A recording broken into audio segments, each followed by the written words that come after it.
You are listening to the Disney Dream Girls, an unofficial Disney Theme Parks podcast, and this is show number 575 for Sunday the 14th of December 2025. Where dreams begin. Hello and welcome to this week's Disney Dream Girls. My name is Michelle Young, and together with my jolly good chum Jayne Phipps, we are your guide to the place where dreams begin. Well, hello there, Jayne. Hello there, Michelle. You're sat next to me. Prod. Ow. Ow. Ow. We're in the same space. In my kitchen. Sadly, not on the Disney Fantasy, No. which is boo-hoo, cry, because you had an extra long Disney Fantasy experience. We're going to start unpacking in today's show and talking about your mammoth 1 month Disney fix. Yeah, it's a long while since we've done this, isn't it? You mean the beginning of the year when you went on the other 1 month long Disney fix? Sorry, Michelle. I've really screwed up recording this year, haven't I? I do apologise. It is fine. Next time you do a transatlantic, I'm going in your suitcase. Okay, fair enough. I think today, as all Disney fans will appreciate, the show's been released on the 14th. We have so many things to be thankful for because of one particular person, his brother, his family, his determination and ability to surround himself with creatives, resilient, determined people that when they met a bump in the road, they didn't just give up. They thought a little bit out of the box.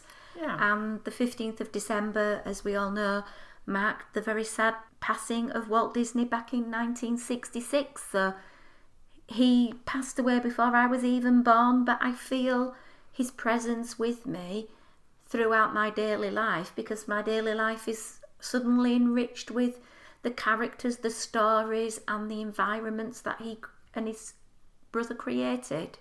Yeah, very much a pioneer, not afraid to give something a go, not afraid to try and figure out how to do something, how to create something. If something hadn't been yet created, it was there for them to figure it out and find out how can we do it, how can we make it forward, how can we expand what we can do and not let, as you said, little hiccups in the road stop them from doing and creating. And lessons we can all learn, I think, going forward from that. Absolutely. And his legacy is still present through the vast collection of films, the theme parks, the characters, the stories, the food created by him. But you have to give credit to the fact that he, as a film producer, still holds the world record for the most Academy Awards, 22. Wow. And 59 by an individual. He was presented with 2 Golden Globe Special Achievement Awards and an Emmy. In fact, if I named all of the things that he was awarded in his life, it would literally fill the entire podcast.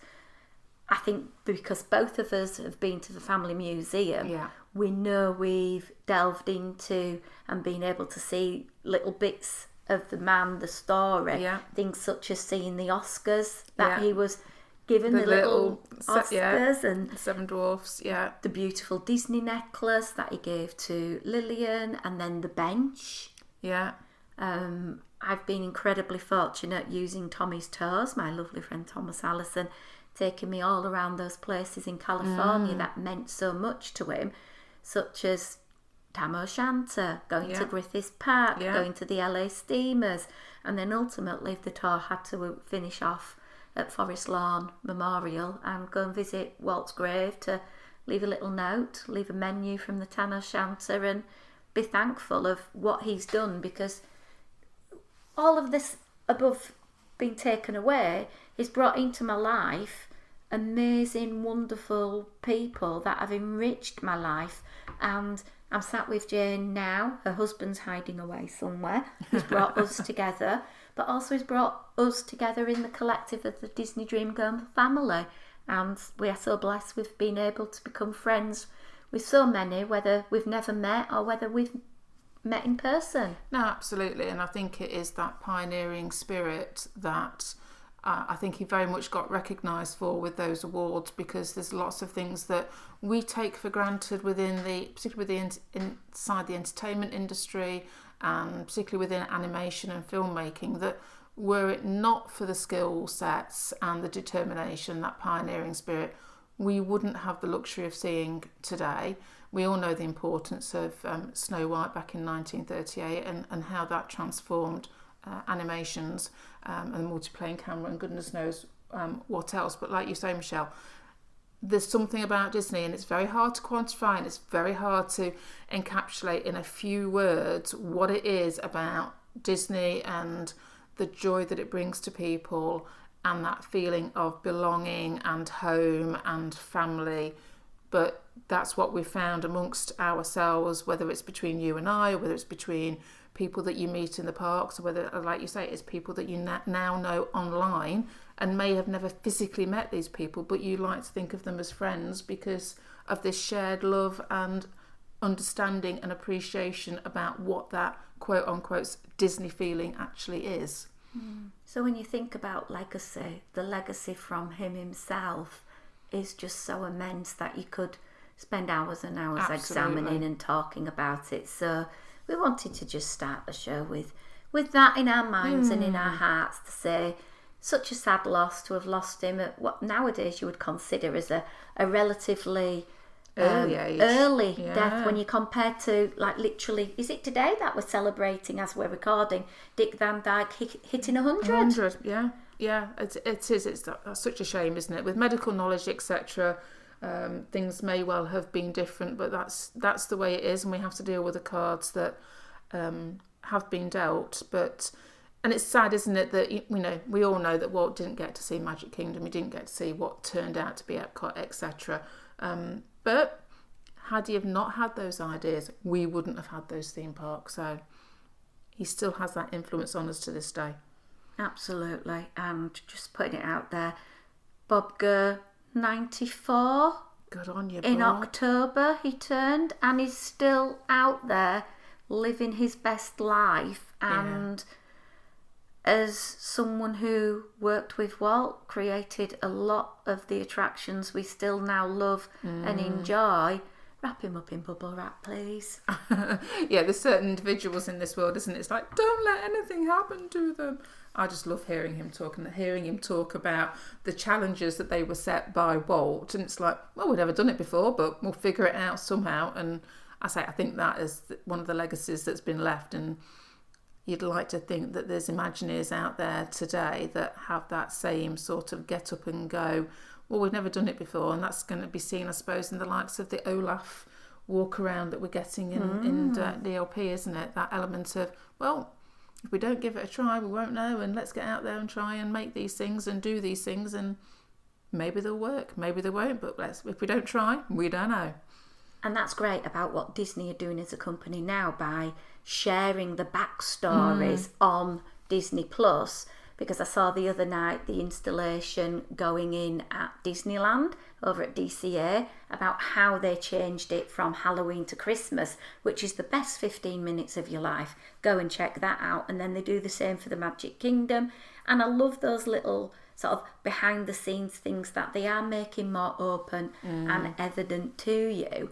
And thinking about Bob Gurr, I've been incredibly fortunate to have met him and spoke to him, and he was incredibly gracious with the time he spent chatting with me, but walking down Main Street with him and the number of people that he'd just stop and say hello to, and rather than sort of, people I don't want to be recognised, he celebrates the fact, and people adore him for that. And I suppose the same goes into place with those Imagineers that follow in his footsteps. And you see the Imagineering staff that we've got now building these new attractions and experiences. They all tend to start with, as a child I went to Disney. Yes. As a child I was inspired by this. Yeah. And it's that legacy that Disney need to continue with. Absolutely. Because those are the Imagineers that are building the best experiences for us, the fans. Anyway, let's park that, because we've waffled for a little bit, and I know you all want to ask Jayne the very same question that I did last night when I arrived down at Phipps HQ. And yes, it is as well decorated for Christmas as the pictures show. It is Jayne's very much little grotto to Christmas. You have been away for a month. I have, yes. And I am going to take credit for planting the seed of you going on the transatlantic, because another friend of mine was planning on going on it, and I said to Jayne, hang on a minute, do you realise you could go on a 13-night transatlantic for less than a 7-night in the Caribbean? And I think it sort of gave you an impetus to investigate. Yeah, it was that, and I kind of had a look at it, and then it was like, well, that seems like a, pretty decent value. And I actually even compared it. I tried to do a calculation. If we were leaving the UK and going to DLP, we would normally do maybe 3 nights or 4 nights. So I calculated the whole cost of travel to Disneyland Paris and back, the accommodation in a mid-range hotel, and I took on I think it was their half-board dining plan or something like that. I think it worked out that the cruise for 13 nights was going to cost me something like £800, so like $1,000 more than doing 3 or 4 nights in Disneyland Paris. And then I thought, but actually, what I've just worked out Disneyland Paris is only half board. On the cruise, I'm getting all of my food. And then I thought, it's cheaper to go on a 13-night cruise, travel across the Atlantic, than it is to go a few hundred miles to Disneyland Paris for 3 nights. That was just ridiculous. And then I went out for lunch with all my very good friends, and I was telling her about it, and it kind of just sat there. And I got a text message from Julie saying, well, have you booked it yet? And at that point I thought, I ought to really. I've got Michelle nagging me. I've got Julie nagging me. I think the gods were telling me to book it, so it got booked. Absolutely. So now you've survived and enjoyed your westbound transatlantic. Correct. Going from Southampton. You booked a veranda room because I think for something like an extended cruise or a scenic cruise like an Alaskan cruise, you do need to have that ability to let the world into your life more than hiding in a bunker in the base of the ship with no windows. No, absolutely. And I mean, to be fair, our previous cruises had verandas as well, so we're kind of used to having the veranda. It was nice just to have that ability to get out on the veranda, get some fresh air, and just take it all in. I was saying to you last night, there's something peculiar about, particularly the section that you're at sea, when you look out and you stand on your veranda and there is just sea all around, and you realise there is no land to be seen whatsoever. And you think, I'm going to get bored of this view.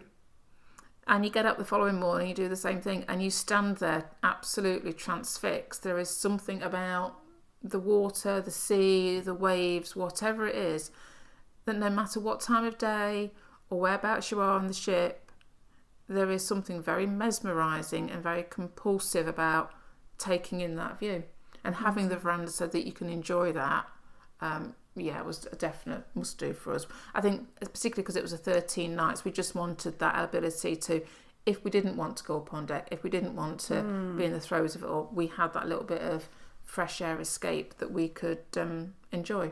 Like a little portal where you could go, get room service, maybe sit on the sofa, watch a couple of Disney movies, have the sort of like door open with the breeze and checking out, even having a coffee out there in the morning. It is important, I think, for that length, whereas maybe a shorter cruise you would have got away with it. Yeah, definitely. So many things sparking on my mind. Okay. You have never been on the Disney Fantasy, but you've been on the sister ship, the Dream. Yeah. So you had a vague idea of the offering that was going to be on board. We know the experience because we've spoken about it on past podcasts about entry into the ship and all of that. Yeah, all the same, Everything's going to be the same. The thing that bothers me, and it's the one thing that sort of like hit me, was thinking, would you be having the same food every day at dinner? Because you're on board for 13 nights. I've been on a 7 night and I know that you've got the rotational dining, But on 13 nights, you'd be hitting some of those restaurants maybe 4 times. Yeah. So let's talk a little bit about how that worked out for you. Did Disney give you exclusive menus with regards to the evening dining? How many times did you go to each of the restaurants? And so on. Talk food to me, Jayne. Well, it was basically like you've just said, Michelle. So it was still rotational dining. So yeah, 3 dining rooms and you rotated through them. So yeah, one of them we would have done once more than everywhere else. So that was very much the same as you would expect. You have the staff that go with you. Again, exactly the same experiences that you would expect on a 3-7 night cruise. And yes, the menus were different every single night. Wow. So the options, they have the section which is your lighter options, which I think basically there seemed to be one menu item in that particular section that would be different, but then you'd always have a chicken, you'd always have the steak, and I think there was a salad or something like that, maybe a fish. They stayed the same pretty much the way throughout, but for example, Simon likes to have the escargot. They were, I know, Michelle, not one of Michelle's favourite, but that was only on the menu once, so the day they appeared was the day that you were going to get the escargot. So yeah, the menus did change up. There might have been a few things that you could say, well, that sounds very similar to, but they were definitely different variations of. So there was no because I did wonder the same as you, Michelle, that we'd get to a point where we'd almost hit repeat and start going back through maybe 7 menus, but no, we didn't. We had one night that was pirate night, we had one night that was kind of frozen themed, but everything else was just different menus, different nights.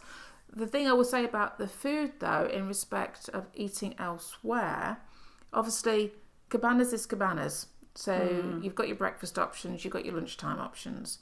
You've got your quick service up on deck, which they've now got Ramones on deck, which was brilliant. Love the fact that you can have your little taco bowls or your tacos on there. And we utilise that actually quite a bit because it suited us. We get a nice bit of protein. Then you could decide whether you wanted the rice and the beans or not, sort of thing, so we can mix it up our own way. But those options stayed very much the same. Which I think on a 4 and a 5 night, even on a 7 night, you don't particularly notice. I think for us personally, it would have been nice if there'd been a few different options that could have been thrown in, but I appreciate the logistics of providing buffet type food and making it different when you've obviously got to cater for 13 nights or however many nights when they could last restock. Could be problematic. I couldn't even begin to work out how you figure out how many eggs you need to have on board a cruise to make, omelettes and goodness knows what else. You mean they didn't have chickens in the base that are constantly pooping out chicken eggs? I don't think so, Michelle. Didn't hear any clucking anyway, so, maybe not. Maybe they're in a soundproofed little room and they keep the chickens in there. I think animal cruelty might have come into it somewhere. Probably so. Yeah. But weren't aware of anything like that going on, put it that way. And also the element of, I know a lot of other cruise ships, they'll have the buffet cabanas that opens, either all of the time or it would open again in the evening.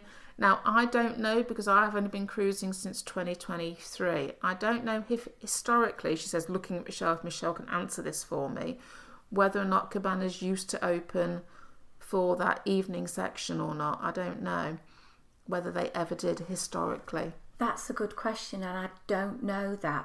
I do recall when I was on a Caribbean one on the Fantasy with Anthony Markham. Hi, Anthony. That they opened up cabanas in the evening for after the pirate night spectacle outside on deck. You could go in for a feast. And that was such an amazing thing. And I suppose with Disney, they're sort of wanting people to enjoy the rotational dining and access that, but not everybody wants to so-called dress up, although not a lot of people actually do dress up anymore on a cruise. So I think they tend to not run it. But guys, if you know, please let us know. We'd be really interested. Or could I just maybe pick up my phone and Google that? You could have a Google that while I rabbit on, couldn't you? Carry on, Jay. Can I just say, so on my 4-night cruise, this year with the lovely Caroline, we were able to score Mickey churro waffles once. So Jayne, let's talk. How many times were you able to partake in churro waffles this cruise? I lost count, Michelle. And I kept messaging you every time I got a churro waffle. Was it 5 times or 6 times? It was like, Michelle, I'm getting fed up of seeing these churro waffles. They're here again. They're here again. Well, we got them on one day, and it was, I'm guessing, and I could be wrong, it was quite a way into the cruise, maybe 4 or 5 days. Well, it can't be day 5 because day 5 was Paolo's. Maybe day 6, I don't know. There was churro waffle.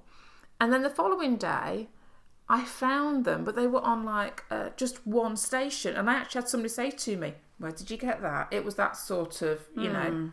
And I thought, oh, maybe these are just, there's only a small few. Maybe it's leftover batter from the day before. And then the following day, they were there again in more plentiful supply. I think we then missed a day, and I said to Simon afterwards, I wonder if I didn't walk around enough to find them, because then the day after they reappeared again. So we had them on multiple days, Michelle. Sorry, and all that. Wow. Although I did find out a really nice hack if you don't want to go into cabanas, the day that you're going to have your churro Mickey waffles, you can order them from the sit-down restaurant that you can have breakfast. Because I was doing my research about next year's cruise, and I found that out, and it was really good. Anyway, I have the answer according to all Googly Woogly. Yeah. Cabanas on the Disney Cruise Line used to be open in the evening for a casual a la carte dinner service before the COVID-19 pandemic. This service has not returned since. Yeah, I thought that was possibly the case. And I do think potentially on a longer cruise, it would be nice, even if it wasn't every night, just to have something different to go to. I mean, I know you've got your room service, but your room service menu again stays the same. So there was that little bit of, if you didn't want to do main dining room, it was kind of same old, same old. So you could argue that was a bit of a negative as far as the food goes. Didn't particularly bother us. There was a few little things like, we found that the coffee, which we normally get on great with the free coffee, was quite acrid, a bit strong. So we figured out after a few days, we'd fill up a mug with half of the coffee, then just top it up with hot water just to weaken it out a little bit.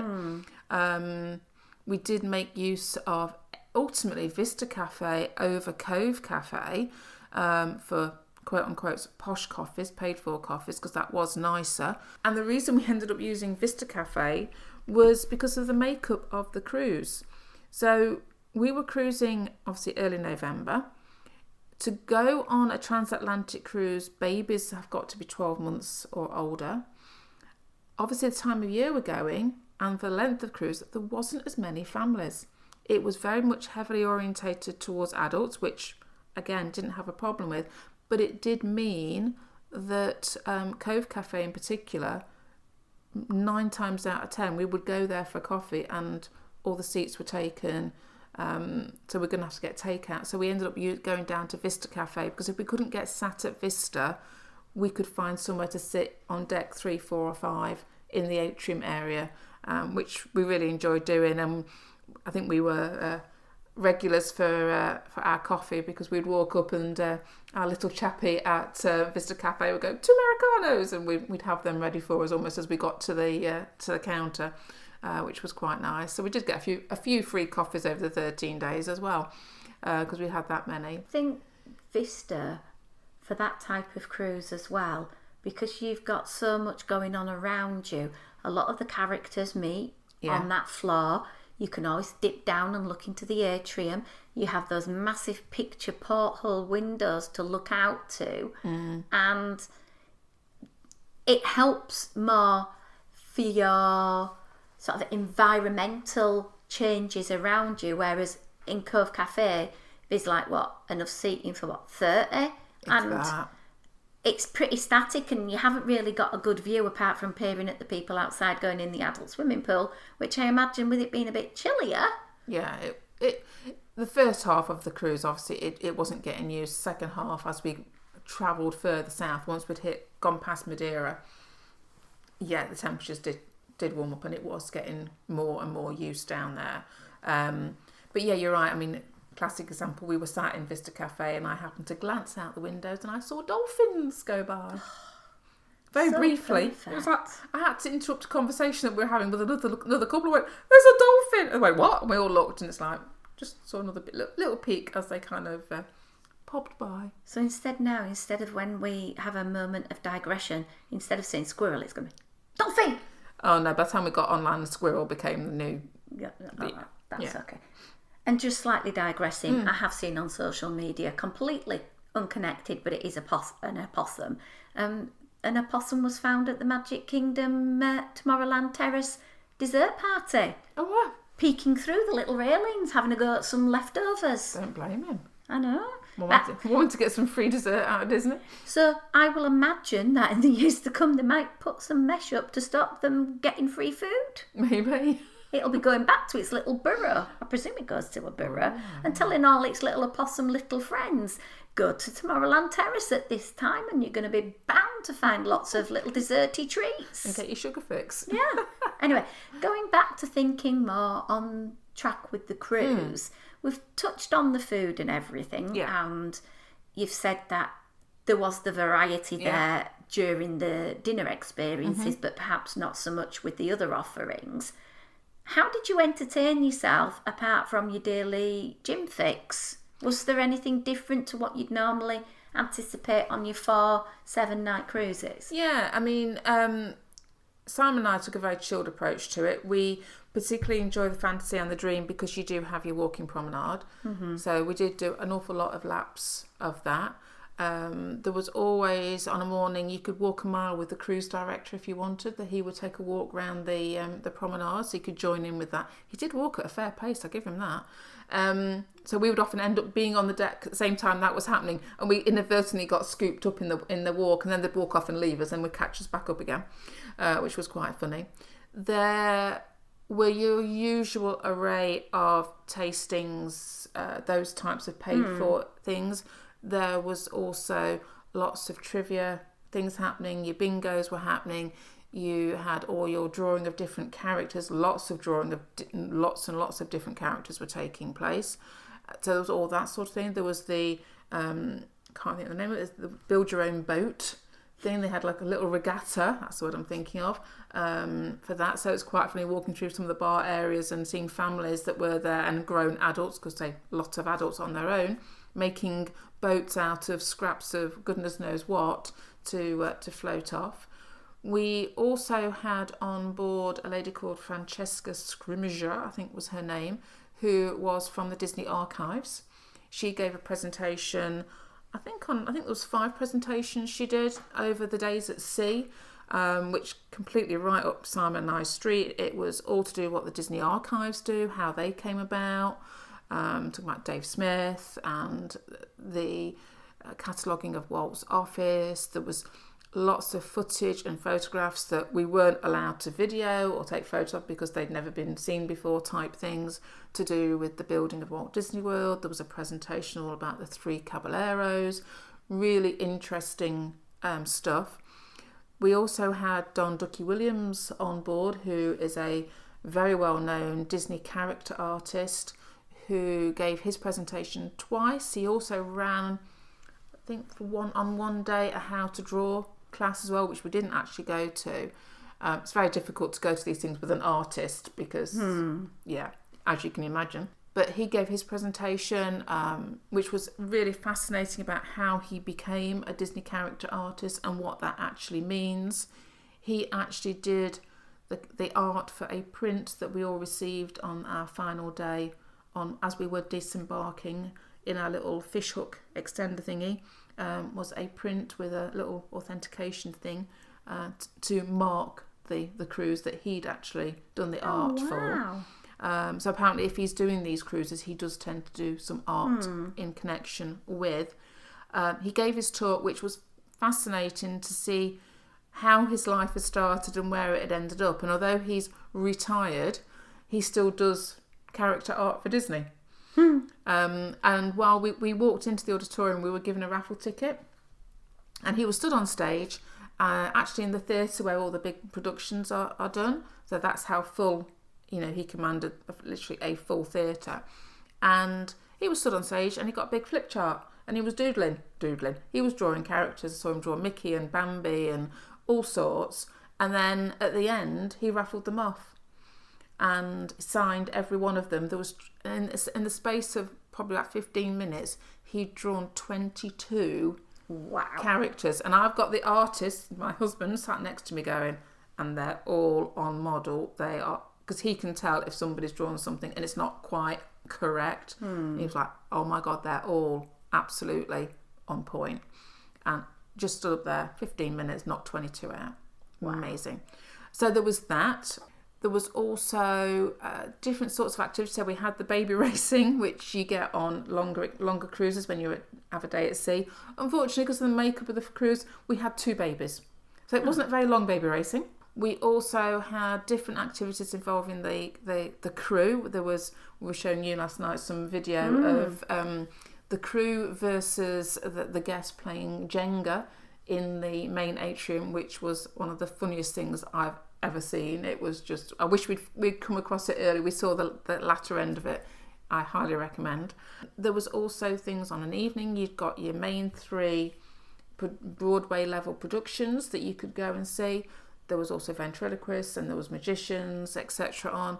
There was a staff talent show, which was phenomenal. And then there was also scavenger hunts and photo hunts that were going round. So we started to do one day. It was actually trying to find, there was photos of carpet around the boat, the ship, and you had to try and find out where all the carpet was.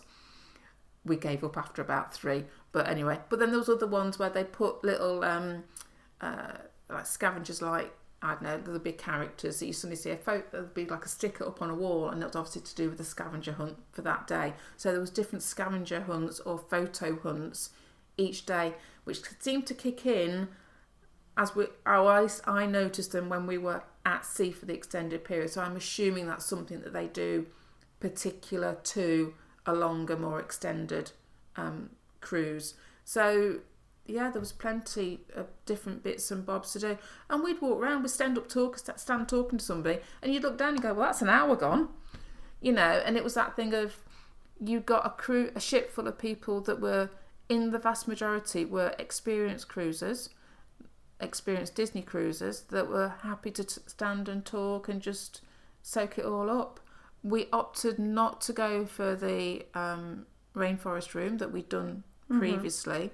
And as it was, it didn't bother us. We were still able to, hit the gym, do plenty of steps. Simon was able to get loads of his artwork done, lots of nice coffees, different things to experience, meeting different people, touring the kids' rooms. It's surprising. You suddenly have this thought, oh, well, what am I going to do with 7 days at sea? But actually, it gives you that time to decompress. It gives you that time to just, we hadn't got the internet package. Yes, we could chat on WhatsApp with you and our kids, but that was about it. So you haven't got that distraction of the phone, that draw to be checking social medias and all that type of thing. So it really did give you that complete downtime and just chill out, which does mean a little bit when we got to the other end and you hit Disney World, it was like, whoa, this is a bit of a culture shock, because we've gone from somewhere being very calm, very chill, very relaxed, to quite full on and in your face. So that took a little bit. It wasn't so much land legs, it was just people legs, I think, getting back. But yeah, plenty to keep you occupied. So before we end off the podcast, there's a couple of things that I want you just to share. Okay. And then we'll put a pin in it and come back to it next week. Share the story about this character hunter and what she wore and what she did with the characters, because it sounds absolutely fantastic. Yeah, there was quite a few. As like I said, there's very evidently lots of big Disney fans on this cruise, and very evidently lots of people who put an awful lot of time into their outfits and lots of Disney bounding and that type of thing. One particular lady, apparently she's there with her mum. I suspect they come from the Far East area, and apparently I heard on the grapevine that she does all the transatlantic crossings, and every day she'd got an outfit that matched Mickey and Minnie's outfit of the day. Wow. She had her own digital camera. She would go up, she would do the meet and greet with said character. She did more than just Mickey and Minnie as well. She'd do meet and greets with everybody that was around, but predominantly Mickey and Minnie. And get the photo pass, I call it photo pass, but the photo package, photos taken, and her mum would take photos of her. But then she'd also take photos of the characters with her own digital camera. She's obviously very passionate about photography, very passionate about the outfits that she wore, and they were beautifully done. I mean, she had Minnie's evening gown outfit from Formal Night.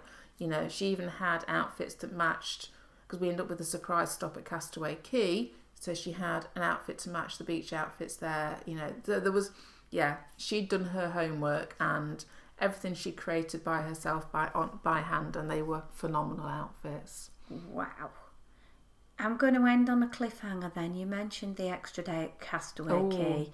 We will continue the conversation in next week's show. So before we say a formal farewell, catch us on Instagram at DisDreamGirls.